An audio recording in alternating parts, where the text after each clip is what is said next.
Hi, and welcome to Small Business Marketing. I'm your host, Doc Angie, and I'm here to help you learn how to use the best of marketing principles to grow your business. Be sure to subscribe so you never miss an episode of this amazing video series. Hi, guys, and welcome back to Digital Marketing for Small Businesses. The last couple of videos have been pretty long, so this time I endeavored to keep this a little shorter so that it would not overburden you. Our topic for today is kind of related issues of segmentation, target marketing, and position. So let's start with the issue of target market. What is a target market? So a target market is that market that you are striving to appeal to with your product offerings, which includes pricing, distribution channels, the product itself, and where you promote the product. Now, when I worked for the Small Business Administration and I was counseling potential small business owners and people who already had a small business, there's the misperception that you can't sell to anybody outside your target market.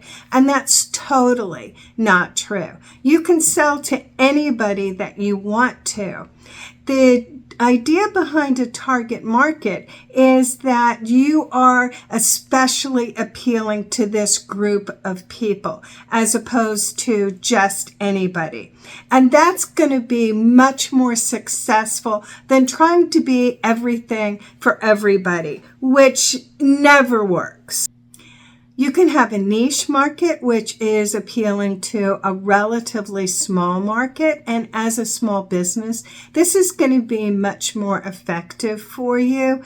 Or you can appeal to a broader market. But whatever your idea of marketing is, it should be set to appeal to this segment of the population. So how do you determine your target market? Usually this involves segmenting the entire population into groups, smaller groups that are more similar to each other than they are to the entire population. And there are 4 ways that you can segment your market. You can use demographic variables such as age, income, social standing, anything related to who or what somebody is. You can use geographic segmentation, which can be as broad as a region or a country, or it can be as small as a community. For instance, if you have a small physical retail store, likely you are segmenting your geographic population to people within, say, a 5-mile radius of your store, because it's unlikely that people will travel great distances to buy from you unless you have some product that is truly unique and not available through an online store, for instance. You can use psychographic segmentation, which has to do with things like lifestyle and interest, things that are really make up your personality or the personality of a household. And the final way to segment your market is based on behavioral segmentation. So, for instance, things like if you're having your boss to dinner, you may make different decisions about the menu than you would if it were a casual dinner for friends or just for your family. Thanksgiving, for instance, it's traditional to have turkey at Thanksgiving. And when I taught at a university that had a very high Latino population, I found that as part of the assimilation, they were mixing the behaviors a little bit. So one family made turkey for Thanksgiving, but then they shredded the turkey off of the turkey itself and made enchiladas or burritos or tacos out of this to kind of blend the two cultures together. In the past, it was very difficult to segment your population based on psychological or behavioral variables because that data was really hard to get at. We mainly got at the demographic and geographic variables based on surveys or on the information we got from newspapers or other channels for our advertising about who their subscribers or watchers were. In today's market, because we have access to social media and people post everything on social media, we now have access to behavioral and psychographic segmentation, which makes our targeting much more effective. And it's a very good rationale behind using social media as one of your dominant means to advertise your product as a small. So now let's look at your customers to kind of refine this idea of segmentation. First of all, in order to be a customer, a person needs to have 4 things: need, money, authority, desire.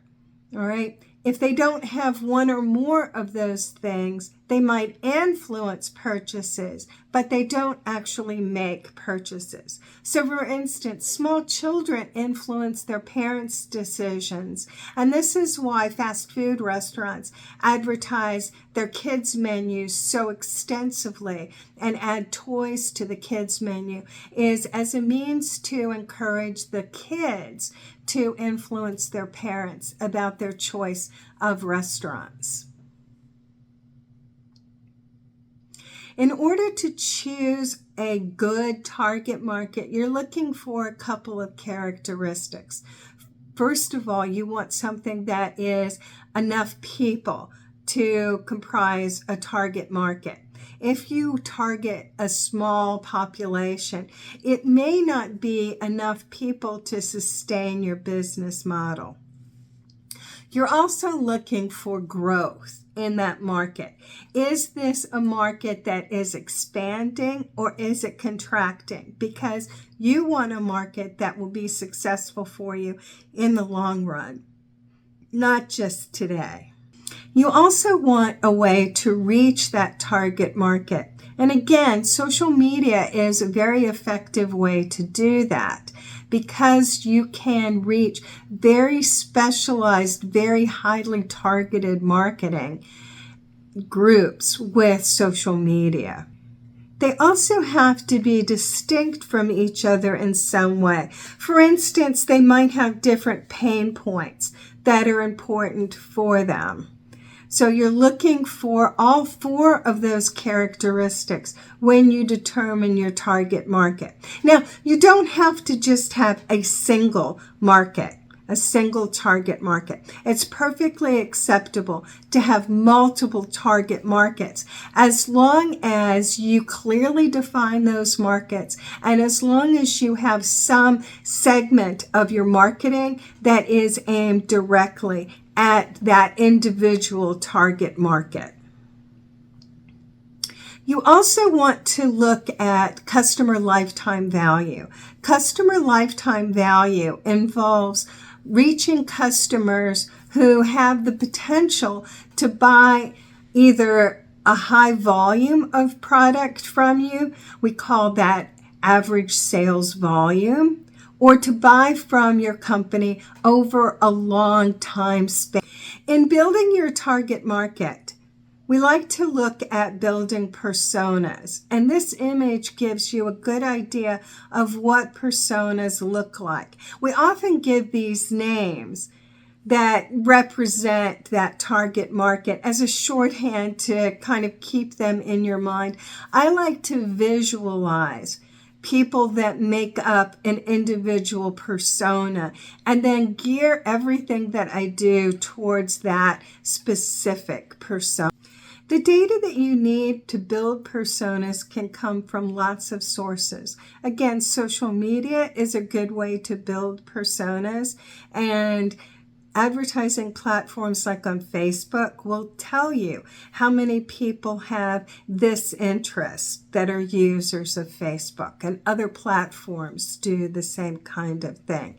You can also look at competitors and their target markets as a way of trying to differentiate yourself from your competitors with a slightly different target. The next step in the process is that you want to build a strategy around that target market, and we call this positioning.